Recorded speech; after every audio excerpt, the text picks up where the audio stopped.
Hello dear all, welcome to Sunday Education Academy. I am Santosh Wagh. In this video, we will see question number 6 of exercise 6.2, chapter Lines and Angles, class 9th Mathematics. So, let's start our video. Now see the question number 6 for exercise 6.2. Question is given in figure 6.3. This figure 6.3. PQ and RS. This PQ and RS. अभी हम पहले ये question क्या है वो समझ लेंगे. Deep तरह से क्वेश्चन थोड़ा लेंदी है, लेकिन अगर हम ठीक तरह से समझे तो बहुत इजी है. तो इसमें P Q and R S these are two mirrors placed parallel to each other, means ये मिरर एक दूसरे को पैरेलल है. Then an incident ray A B, this A B ray strikes the mirror P Q at point B.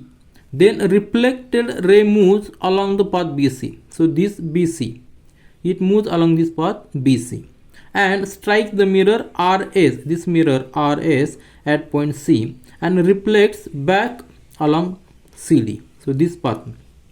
Then prove that AB parallel to CD. यहाँ हमें given क्या है?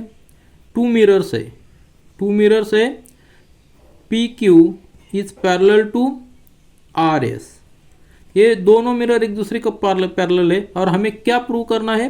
Prove that this A B. So to prove क्या prove करना है? A B parallel to C D. ये prove करना है ना हमें सी डी. तो ए बी क्या है, बी सी क्या है और सी डी क्या है? ये सब रेज है और ये मिरर के इनसाइड एज है. P Q and R S these are parallel. तो हमें एक चीज पता है कि एंगल ऑफ इंसिडेंस, देख लीजिए, angle of incidence is equal to angle of reflection. Angle of reflection ये लॉ है, ये प्रूव है. तो हम इस लॉ का यूज करेंगे इसमें. जो एंगल ऑफ इंसिडेंस कौन सा है और एंगल ऑफ रिफ्लेक्शन, रेज के लिए मिरर के ऊपर जो एंगल ऑफ इंसिडेंस होता है और उसके बाद जो रिफ्लेक्शन का एंगल है, ये दोनों एंगल इक्वल होते हैं.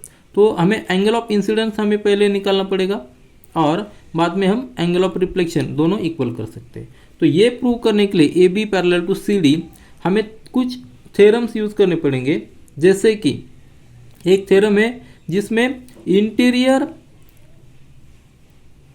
Alternate angles, if interior alternate angles are equal then this two lines will be parallel, then only. So this theorem जो है, ये थ्योरम है theorem 6.2. I will write here.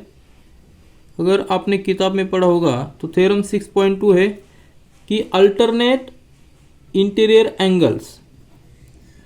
So alternate interior angles, if these two angles are equal, alternate interior angles are equal, then the two lines are parallel to each other. इस theorem में 6.2 और 6.3 भी बोल सकते हैं. हमें अगर हम प्रूव कर लेते हैं कि alternate interior angles are equal then the two lines are parallel to each other. So हमें कौन से प्रूव करना है? Line A B and C D. So A B and C D, और A B and C D के लिए हम transversal कौन सी यूज कर सकते हैं? B C. सो बी सी हम ट्रांसवर्सल यूज करेंगे और इसमें अल्टरनेट इंटीरियर एंगल्स कौन से होंगे? ये वाला एंगल अल्टरनेट होगा इसका और ये वाला. अगर हम प्रूव कर लेते हैं ये दोनों एंगल इक्वल है तो हम कह सकते हैं कि A B is parallel to C D, इस थ्योरम के हिसाब से 6.3 से.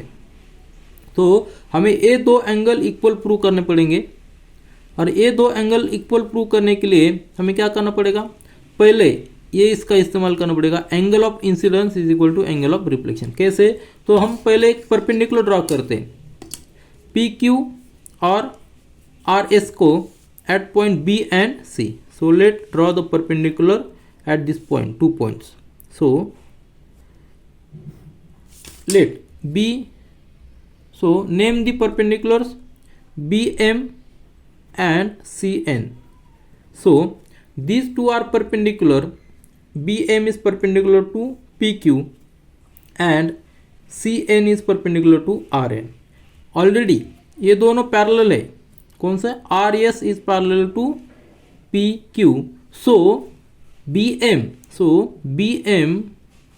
Will be parallel to CN, isn't it? क्योंकि ये पैरेलल को हम परपेंडिकुलर निकालते हैं, perpendicular to RS and PQ, so BM will be parallel to CN. Now अभी यहाँ जो एंगल है, this perpendicular will be bisector to this, will be bisector to this. Why? Because we know angle of incidence. यहाँ अगर angle को हम नाम देते हैं 1, 2 और 3, 4, तो यहाँ angle 1 is a angle of incidence, angle 2 is a angle of reflection, and at point C 3 is the angle of incidence and 4 is the angle of reflection. And by this law we can write angle 1 is equal to angle 2 and angle 3 is equal to angle 4.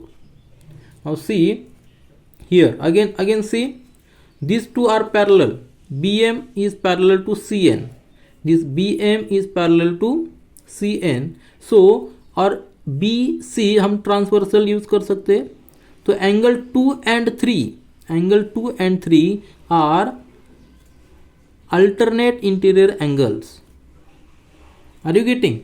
Just see, angle 2 and angle 3 are alternate interior angles and these two lines are parallel, so this angle must be equal. So we can write angle, so just see, we can write angle 2 is equal to angle 3 because these are alternate interior angles. 2 and 3 are alternate interior angles. So as BM is parallel to CN, so these two angles must be equal. And from this equation 1 is equal to 2, 3 is equal to 4 and 2 is equal to 3. That's why we can write angle 1 is equal to angle 2 is equal to angle 3 is equal to angle 4. अब ये चारों angle equal हो गए. तो हमें angle 1 + 2 अगर हम add कर लेते हैं और 3 + 4 ऐड कर लेते हैं, तो angle 1 + angle 2 must be equal to angle 3 + angle 4, because चारों एक समान है, चारों एंगल एक समान है. तो दो एंगल के addition must be equal to addition of another 2 angles. इस तरह से एंगल 1 + 2 क्या होगा? Angle ABC. So angle ABC is equal to angle BCD. ये हमें प्रूव करना था और हमने ये प्रूव किया. अभी एंगल ABC क्या है? ये जो एंगल है, ये एंगल और ये वाला एंगल BCD, इसमें AB और CD ये दो लाइन है, AB और CD ये दो लाइन है और BC ट्रांसवर्सल है. अगर ये हम कंसिडर कर लेते हैं कि AB और CD, अभी लाइन देखिए, line AB and CD, so this two lines and transversal BC as a transversal. So इस केस में angle ABC is equal to angle BCD ये आया है. लेकिन ये दोनों एंगल क्या है? Alternate interior angles. These are alternate interior angles and as alternate interior angles are equal, then these two lines must be parallel, isn't it? So BB and CD must be parallel. हमने prove कर दिया. कैसे prove कर दिया? Alternate interior angles are equal, that's why these two lines are parallel to each other. So हमें theorem कौन सा use करना पड़ा? थ्योरम 6.3.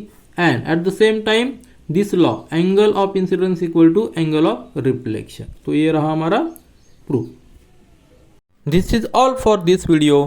Thank you.